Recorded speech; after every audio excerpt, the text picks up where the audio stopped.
Bonjour, c'est Damien. On se retrouve pour un nouveau thème, le karma. Alors je précise que tout mon travail a été préparé en amont par écrit, puisque j'ai écrit un livre qui s'appelle Le chemin spirituel.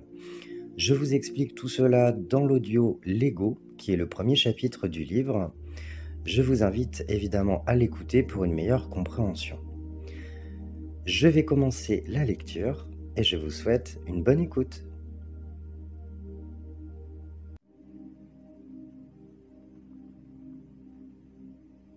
Nous nous sommes déjà incarnés, puisque la plupart d'entre nous utilisent la réincarnation pour compléter le voyage de leur âme.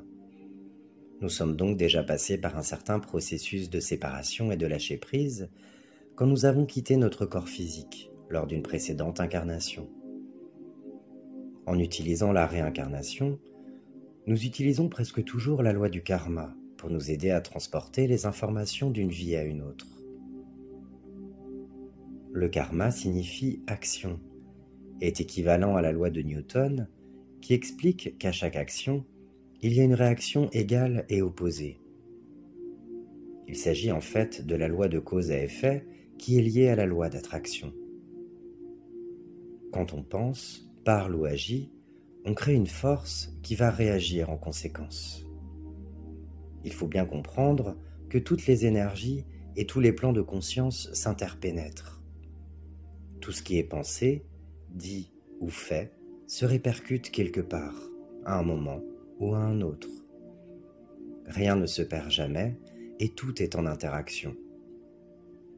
Le karma est simplement la construction énergétique qui nous permet d'emporter des problèmes non résolus, des leçons, des expériences ou des blessures non transmutées, y compris dans nos vies antérieures.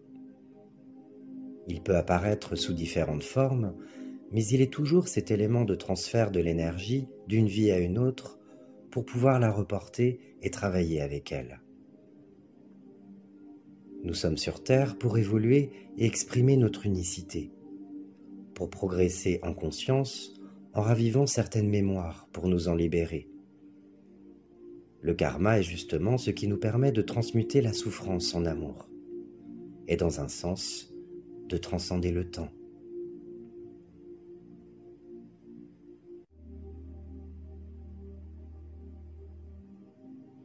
Il y a plusieurs manières d'agir face au karma. La première est de tout simplement payer ses dettes karmiques.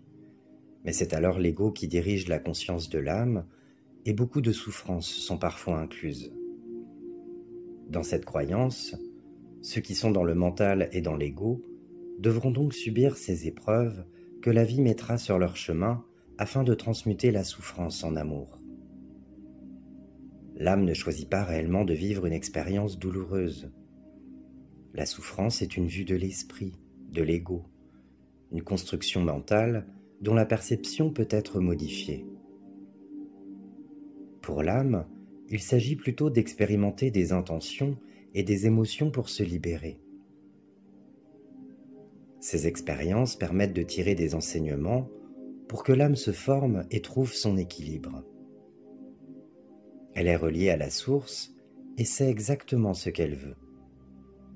C'est le manque de cohérence intérieure, le déséquilibre lié au jeu de dualité qui vient perturber la cohérence de l'âme. Comprenez que vous n'êtes pas responsable de ce que vous avez pu vivre de douloureux dans le passé, mais que vous êtes responsable de la guérison de vos blessures. Ce sont des expériences que l'on peut voir comme les conséquences de blessures non transmutées, afin que l'âme puisse trouver son équilibre. Ce n'est donc pas une affaire de punition, l'âme ne choisit pas de s'incarner pour souffrir et payer ses dettes. Tout ce que je vous dis n'est qu'une question de positionnement dans la conscience, d'angle de vue. L'important est de comprendre que nous sommes les seuls à pouvoir transmuter la souffrance en amour, peu importe nos expériences. La seconde manière d'agir est de transmuter ou de transformer le karma en allant vers une conscience fondée sur le cœur. Il faut alors se libérer de cette partie de nous qui est sous l'empire de la peur et du besoin, et sortir de notre état de victime pour devenir réellement créateur.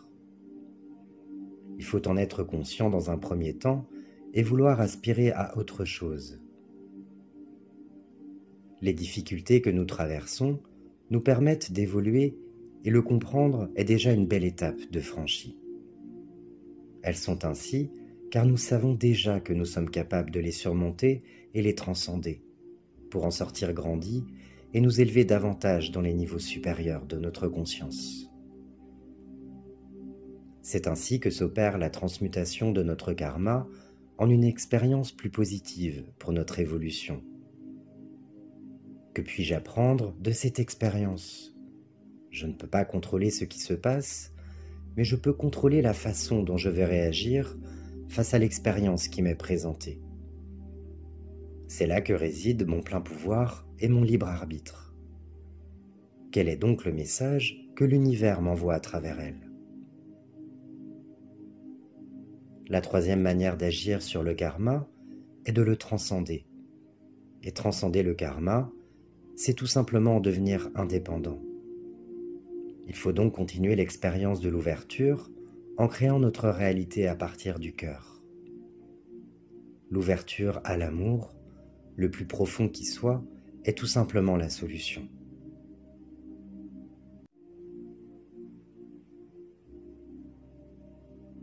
Plusieurs lois universelles s'adressent à nous et peuvent nous aider à éclaircir les choses pour atteindre un équilibre, être bien avec soi et avec les autres et en harmonie avec tout ce qui nous entoure. Ce sont ces lois qui permettent la réincarnation et qui lui donnent tout son sens. Rien ne nous est imposé. Il faut les voir comme une invitation qui peut nous aider à revenir à l'essentiel, et non comme des règles que l'on se doit de respecter. Toutes ces lois qui se superposent et qui sont reliées entre elles nous invitent en fait à mieux nous positionner pour nous permettre de révéler tout notre potentiel et de prendre ainsi la place qui nous revient ici sur Terre et au cœur de l'univers. Voici ce que vous devez savoir sur les lois karmiques et comment les transcender. La grande loi. C'est cette loi de cause à effet qui implique que nous sommes responsables de ce que nous émettons. Tout ce qu'on émet dans l'univers revient tout simplement vers nous. Mais ce retour peut être modifié, changé ou suspendu en fonction du niveau de conscience dans lequel nous nous trouvons. Que cela puisse vous aider à aller vers l'autre et à donner tout cet amour qui est en vous. La loi de l'humilité. Sur le plan de l'âme, autant que sur le plan physique, nous dépendons tous les uns des autres. Lors de situations difficiles, demandez-vous toujours ce que cette situation peut vous apprendre, au lieu de vous y opposer. Vous comprendrez alors que n'importe quel événement participe à notre évolution et peut comporter une occasion de faire grandir la lumière en notre âme. La clé de la solution est d'être dans l'acceptation et de ne pas nous positionner en victime ou nous mettre en position de supériorité. La loi de la croissance. Nous avons le choix d'accorder du pouvoir à certaines choses ou pas, et nous sommes capables de changer notre mode de pensée et de fonctionnement. Nous avons tous le potentiel de ne pas subir et de transformer la négativité et la douleur par notre attitude intérieure. Pour aspirer à une vie meilleure, c'est bien nous qui devons changer et non notre environnement. Ce changement passe par nous-mêmes et par le cœur, par notre façon de réagir à ce qui est, en allant vers l'intérieur pour se libérer de notre prison mentale. Nous ne sommes pas une victime de la réalité, mais bien l'acteur principal de notre vie. Pour évoluer et faire que notre vie suive le mouvement en fonction de ce que nous voulons, il faut donc changer la personne que nous sommes en allant au cœur de nous-mêmes, et non pas en voulant changer ce qui nous entoure.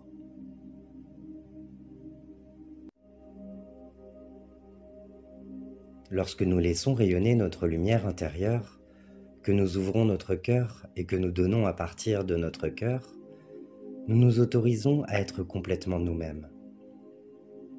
Lorsque nous faisons don de nous-mêmes de façon aussi ouverte et libre, nous recevons en retour le plus beau cadeau. Nous reprenons contact avec la lumière en notre âme. L'acceptation de soi est une forme d'amour, et l'amour est le sentiment le plus puissant pour attirer des changements positifs. N'oubliez jamais de rester bienveillant avec vous-même. La loi de l'ici et maintenant. C'est être dans le moment présent en ayant conscience de ce qui se passe en soi et hors de soi, et revenir à ses sensations et à ses émotions. Pour aller vers le moment présent, il faut donc nous libérer de cette partie de nous qui est sous l'empire de la peur et du besoin, et faire que l'ego ne dirige plus notre conscience. Le désir est la base de la souffrance, qui est la première cause de violence, et il se situe donc dans le futur. Le présent est la seule réalité à notre portée, car le passé nous a échappé, et le futur ne nous appartient pas. Les éléments nous retenant hors du temps et nous empêchant de vivre l'instant présent sont donc nombreux.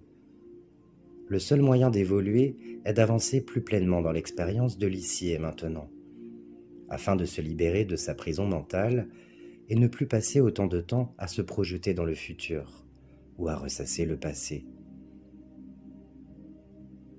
La loi de la responsabilité. Le chemin spirituel est un chemin de responsabilité, un engagement sincère et profond envers soi qui vise à assurer autant que possible par soi-même son bien-être. C'est un cheminement personnel rempli de questionnements, de doutes, d'interrogations, d'expériences, du fait qu'il faut sortir de sa zone de confort, réaliser un dépassement de soi pour accéder à une meilleure connaissance de soi. Ce n'est pas une mode, mais un mode de vie qui demande à chacun de prendre la place qui est la sienne, de cesser d'attendre de l'extérieur une réponse ou un sauveur, mais de se responsabiliser en s'impliquant dans son processus de guérison et de reconnexion, en faisant les choix les plus justes et sensés. On vit dans une société où les gens se préoccupent beaucoup de leur apparence, mais très peu de leurs actes et pensées. Les temps sont à la parole trop facile, facilement prononcée. On ne sait plus patienter, on veut tout très vite, et il n'y a plus vraiment de place pour la réflexion. Beaucoup ne cherchent pas à s'améliorer en revenant au cœur d'eux-mêmes, mais en cherchant une solution ou des raisons extérieures.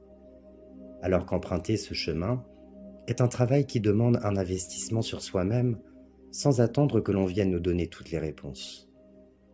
Sans attendre que quelqu'un nous apporte la solution et règle nos problèmes. La paix que nous recherchons ne peut venir que de l'intérieur. C'est elle qui mène à la solution. La différence entre une personne résiliente et une victime est la responsabilité. Prendre la responsabilité d'accepter ses faiblesses et de les transformer. C'est à chacun de faire ce travail de reconnexion à soi, d'en prendre conscience, de prendre ses responsabilités en conséquence, de faire les efforts, d'apprendre, de s'exercer. On ne peut pas avoir le beurre et l'argent du beurre. On n'a jamais rien sans rien. L'évolution dans la spiritualité demande du temps, d'avoir un esprit ouvert pour faire des recherches, lire, regarder des vidéos. Nul autre que vous ne pourra agir à votre place pour parcourir ce chemin que seule votre âme est venue découvrir. Investissement personnel, bonne volonté, discernement, réflexion, effort, persévérance et surtout amour de soi sont les mots-clés pour avancer. Il ne tient qu'à vous de vous investir pleinement dans votre évolution consciente.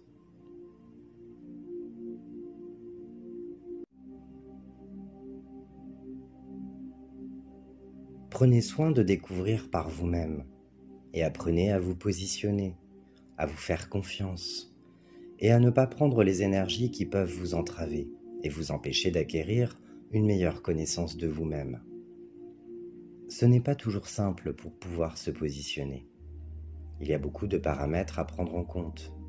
Nos blessures, nos peurs, les mémoires que nous portons en notre âme, toutes ces énergies qui peuvent nous empêcher d'accéder à une vie meilleure. S'il est important de se faire confiance et de poser ses limites pour avancer librement et en accord avec soi-même, il est tout aussi important d'être bienveillant et respectueux. On vit dans une société où il est plus facile de critiquer que de voir les choses avec du recul et un regard où chacun a sa place et son rôle à jouer. Il est important d'apprendre à ne pas juger et à ne pas se mettre dans des cases. Cela ne fait qu'enfermer et ne permet pas l'expansion de la lumière. Nous sommes incarnés pour grandir, donc essayons de rester dans cette conscience en aidant les autres à s'élever, et commençons par nous-mêmes en premier lieu. Il serait temps que l'humain comprenne que c'est par notre propre transformation, par le changement qui doit d'abord s'opérer en nous-mêmes, que nous pourrons vivre dans un monde meilleur. Cela commence par des choses très simples, par tous nos actes au quotidien et par le positionnement face à soi-même et aux autres. Être bienveillant ne signifie donc pas qu'il faille se soumettre et ne pas se positionner. La bienveillance passe par le respect et le non-jugement, par le fait de rester centré dans le cœur. Cela ne veut pas dire que l'on se doit d'être parfait en toutes circonstances. Être parfait ne veut rien dire, cela n'a aucun sens. Nous sommes humains, tous imparfaits. Nous pouvons par moments nous laisser diriger par nos émotions et notre ego, c'est tout à fait normal. Je dirais simplement qu'il faut se laisser l'opportunité d'apprendre à se centrer plus dans le cœur, à être dans une bienveillance saine et sans attente. Aussi de comprendre que tout ce que l'on donne aux autres, on se l'apporte avant tout à soi-même. Nous sommes tous occupés, nous avons tous des responsabilités. Il est important de prendre la nôtre et d'agir en conséquence. Ici sur Terre, tout le monde a un rôle à jouer, mais si on joue le jeu de l'ego, il est clair qu'on ne peut pas s'élever en conscience. C'est là que se trouve notre libre arbitre.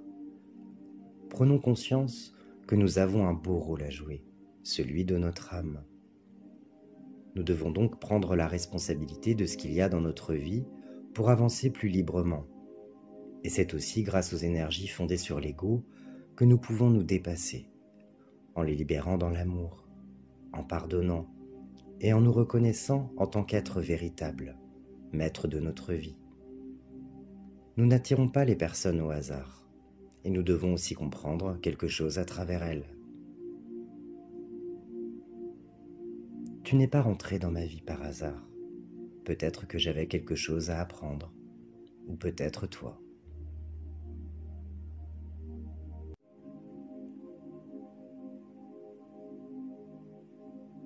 Vous l'avez compris, l'une de nos grandes difficultés dans notre existence provient de la dualité entre notre âme et notre mental. Chaque incarnation nous offre l'opportunité de transmuter la souffrance en amour, de progresser en conscience en ravivant certaines mémoires. Il y a donc des défis à surmonter liés à des blessures d'âme, et nous devons les vivre pour notre évolution. Ces expériences sont nécessaires pour que notre âme s'épure, se forme et trouve son équilibre. Nous sommes toujours libres dans la façon dont nous allons les vivre. Plus une personne se trouve dans une conscience fondée sur le cœur, plus elle se sentira libre de créer sa réalité et devenir maître de sa vie. Elle sentira que tout est fluide, puisqu'elle suit les aspirations divines de son âme. Ceux qui sont dans le mental et dans l'ego devront subir ces épreuves que la vie mettra sur leur chemin afin de transmuter cette souffrance en amour. C'est en fait une question d'angle de vue, de positionnement intérieur. Les difficultés que nous traversons nous invitent à savoir quelle est notre capacité de dépassement, d'acceptation, et quelle confiance nous avons en nous-mêmes, en la vie et en l'univers. Rien de ce que nous ne pouvons accepter, supporter ou surmonter ne nous est présenté. Voyez ces expériences comme un défi. Bien qu'elles vous paraissent parfois difficiles, vivez-les avec confiance. C'est l'ego qui nous empêche d'être reliés à notre être véritable et de voir que nous sommes capables d'y arriver, car il est conditionné ainsi. L'ego n'est pas notre ennemi. Il faut apprendre à le faire travailler en collaboration avec nous et non contre nous. Il œuvre dans la peur et ne supporte pas de ne pas savoir et de ne pas voir, bien que cette réalité ne soit qu'illusion. Il se sent rassuré dans cette illusion et vous empêchera de faire votre véritable mission si vous ne le reprogrammez pas autrement. Tout est une question d'équilibre. Faites de l'ego votre allié, car c'est aussi un outil indispensable pour vivre nos expériences, ici sur Terre. Il ne faut pas s'en éloigner et chercher à le taire. Au contraire, apprenez à comprendre son fonctionnement en vous écoutant profondément et en étant vrai avec vous-même. Entamez un dialogue avec votre conscience et demandez-vous si vos motivations sont fondées sur la peur ou l'amour. Il ne faut pas hésiter à regarder notre ego, qui est une partie de nous-mêmes, car c'est par lui que nous pouvons grandir, amener notre âme à suivre son chemin et ouvrir la voie à la conscience universelle. Nous allons continuer sur ce chemin en poursuivant l'expérience de l'ouverture et en créant notre réalité à partir du cœur. C'est la reprise avec notre conscience divine, notre essence, et c'est à partir de là que nous pouvons transcender le karma et en devenir indépendants.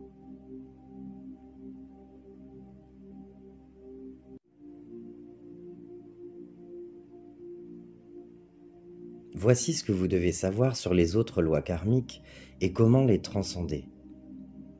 La loi de la création.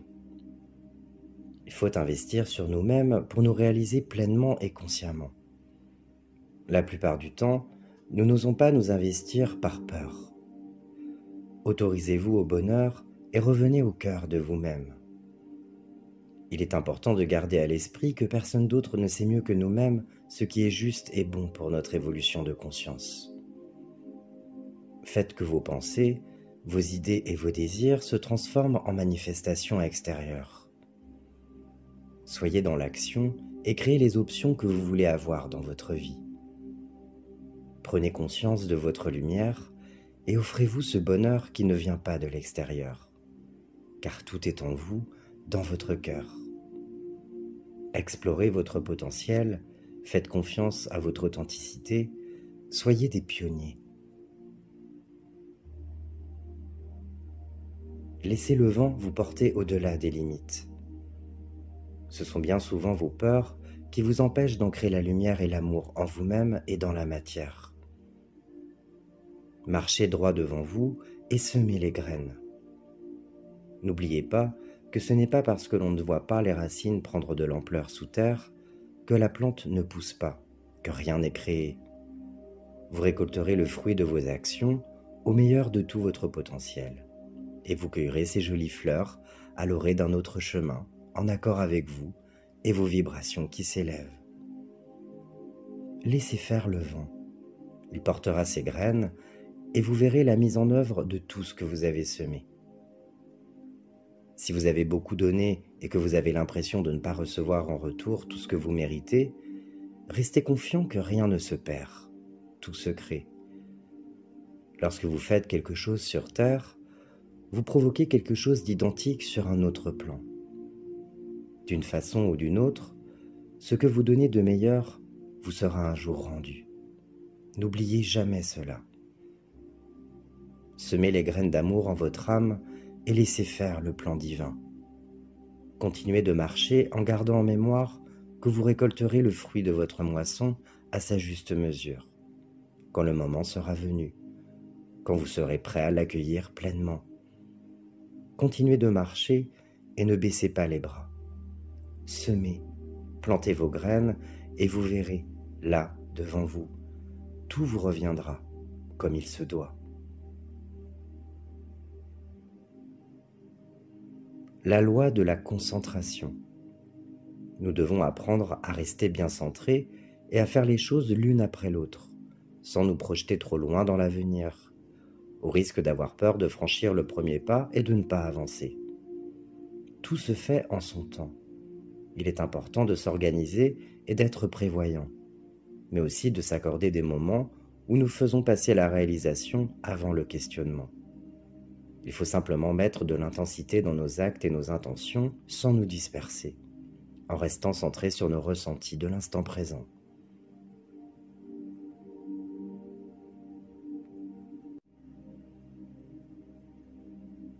La loi de la patience et du lâcher-prise. Pour avancer, il faut investir sur nous-mêmes et mettre de l'intensité dans nos actes et nos intentions. Mais il faut arriver aussi à lâcher prise.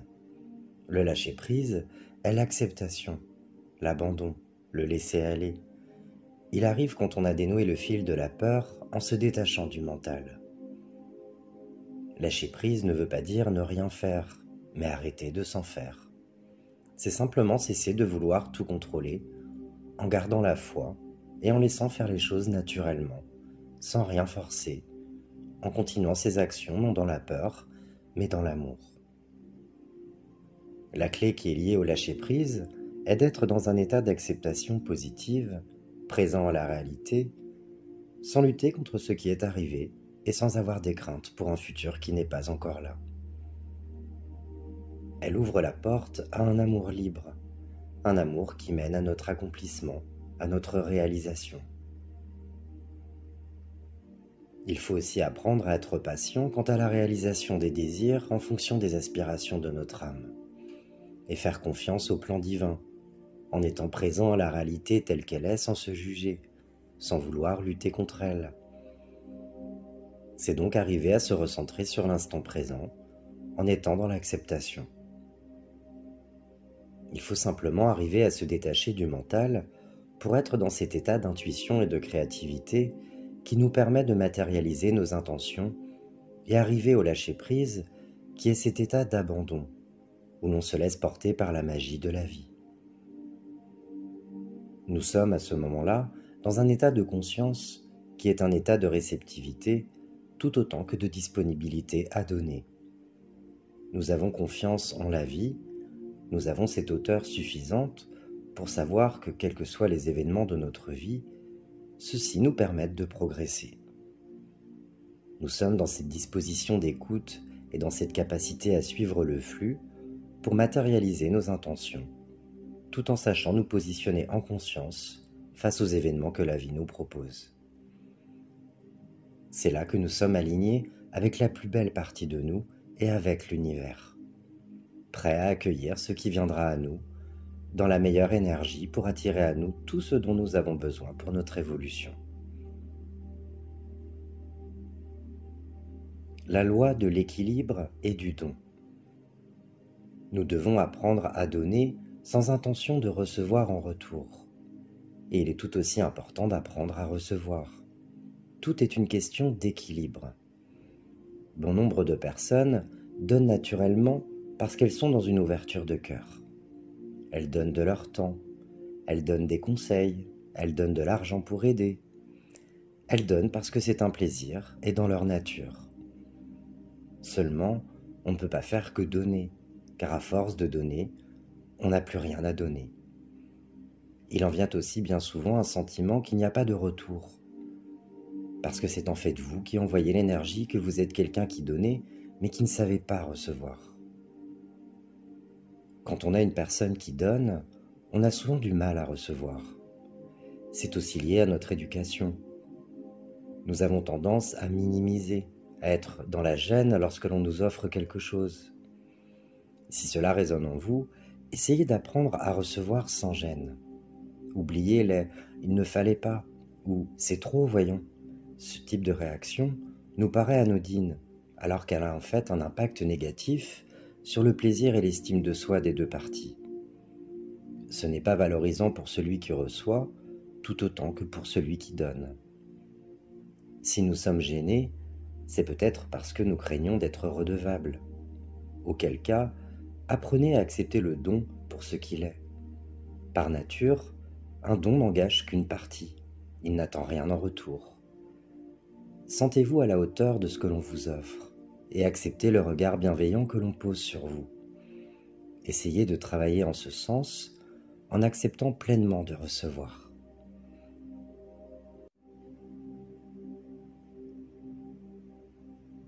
Si on vous fait un cadeau, dites plutôt « merci, c'est vraiment gentil ». Soyez dans la gratitude et ressentez la joie de recevoir. Accueillez le geste, l'attention, le cadeau, le compliment. Acceptez de recevoir parce que vous le méritez. Et si ce que l'on vous offre vous fait plaisir, dites-le. Exprimez votre joie. C'est une marque de reconnaissance pour les deux parties. Vous êtes responsable de la manière dont vous recevez. Donc plus vous serez dans un état total de réceptivité, plus vous attirerez l'abondance et de bonnes choses dans la vie. Commencez dès aujourd'hui à considérer tout geste, toute attention comme un petit paquet de vitamines à consommer sans modération. Ressentez cette énergie en vous et faites-la circuler en offrant aussi tout votre amour aux autres.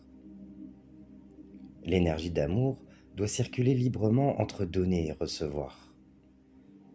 Il faut donc apprendre à accueillir tout ce que l'on nous offre et aussi mettre des limites et ne pas s'oublier en donnant dans l'équilibre, en totalité, sans vouloir combler un vide, de cœur à cœur, dans cette conscience que tout ce que nous émettons nous reviendra un jour ou l'autre. La loi du changement. Tout est sujet à changement et variation. Rien n'est permanent. Chaque manifestation n'est que transitoire et ne dure ou ne perdure pas. C'est l'impermanence de toute chose, puisque toutes les manifestations interagissent et ne peuvent rester identiques. Le principe d'impermanence nous montre que rien n'est immuable ou éternel, que chaque chose tend à changer. En fait, il n'y a de constant que le changement. Cela implique bien souvent de la souffrance, car étant donné l'impermanence de toute chose, l'attachement à toute chose de ce monde est une cause de souffrance à venir.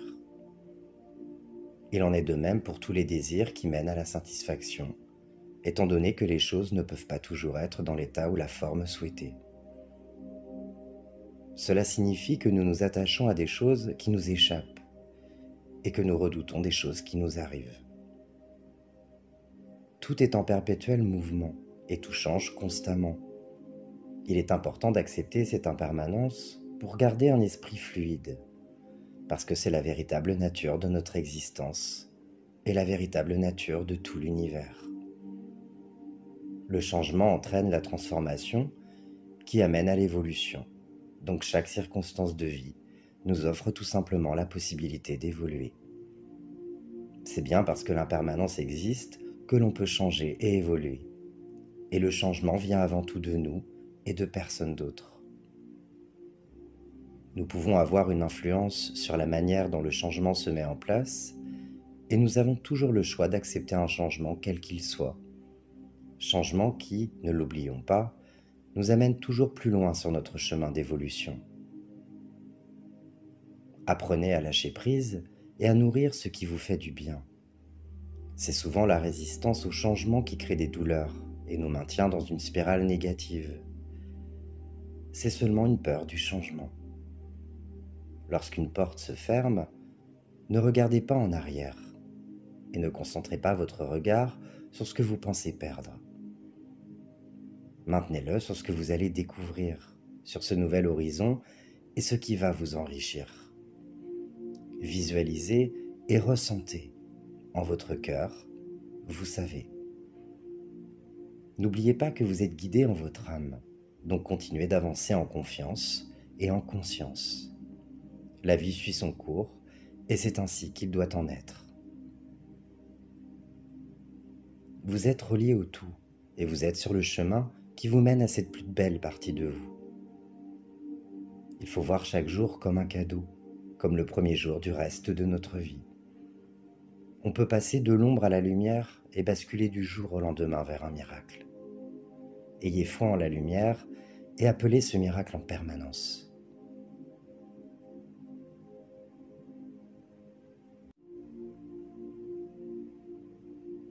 La loi de la connexion. Nous avons une place unique et un rôle unique à l'intérieur du tout. Mais le tout n'est ni une chose ni une entité. On peut parler d'une source de vie qui coule dans l'univers, d'une pure conscience à l'origine de toute création. d'une énergie en perpétuel mouvement dans un champ infini de probabilités. Cette source divine se trouve dans toute chose, et donc en chacun de nous. Tout comme elle, la vie est en mouvement constant, dans une danse sans fin, et nous participons tous à cette danse en tant qu'êtres humains. Ressentez cette unité à l'intérieur de vous, en ayant conscience que nous sommes tous connectés dans le passé, le présent et l'avenir. S'ouvrir à l'esprit, la loi de la dualité pour aller vers une conscience fondée sur le cœur. C'est la transition entre l'ego et le cœur. Il est question de transcender le plan de l'âme et de s'élever à celui de l'esprit. L'âme est en fait un véhicule pour nos expériences et elle participe de la dualité. Elle est donc affectée et transformée par ses expériences dans la dualité, alors que l'esprit est en dehors et se trouve aussi bien dans l'ombre que dans la lumière. Lorsque nous parvenons au stade de la transformation de l'ego au cœur, nous nous connectons à lui. Et c'est là que nous reprenons conscience de notre divinité, de notre essence. Notre conscience supérieure est notre porte d'accès à notre souveraineté. Et nous ne pouvons y accéder qu'en traversant tout ce qu'il y a de plus douloureux en nous. C'est pourquoi il faut oser faire face à notre propre obscurité et accepter notre part d'ombre et de lumière. Car c'est dans l'expérience de ces deux faces que l'on peut comprendre et transcender le karma. En fait, tout ce que nous voulons combattre ou dominer, nous le rencontrerons à nouveau en tant que victimes ou offenseurs, jusqu'à ce que nous reconnaissions que nous sommes les deux à la fois. Les expériences que nous avons vécues dans cette vie et les autres ne nous appartiennent pas à un certain niveau. Nous sommes tout. Nous sommes avant tout amour. Nous l'avons juste oublié.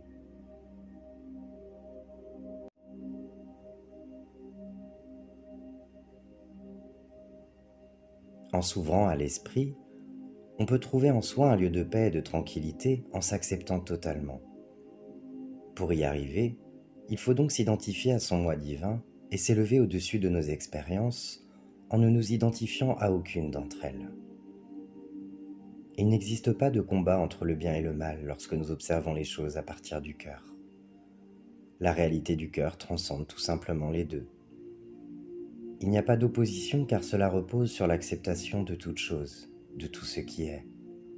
C'est pourquoi nous nous réincarnons, pour atteindre un type de conscience qui ne retient pas l'idée que le combat résout quelque chose, car nous ne sommes plus dans l'illusion de la séparation à ce moment-là.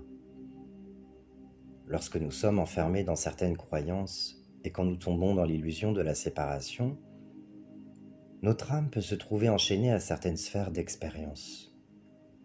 Elle peut oublier son origine véritable, sa divinité et sa liberté. Notre âme est unique, et dans nos expériences, dans nos explorations de la relativité qui est cette dualité, nous pouvons donc perdre contact avec l'esprit à l'intérieur de nous. L'âme se perd alors dans l'illusion de la crainte et de la séparation. La plus grande liberté possible, c'est quand nous prenons conscience de nos expériences tout en restant connectés avec l'esprit, notre part de divinité. C'est cela le karma. C'est savoir se positionner au dehors de la dualité en ayant intégré en conscience les deux faces pour atteindre l'équilibre spirituel.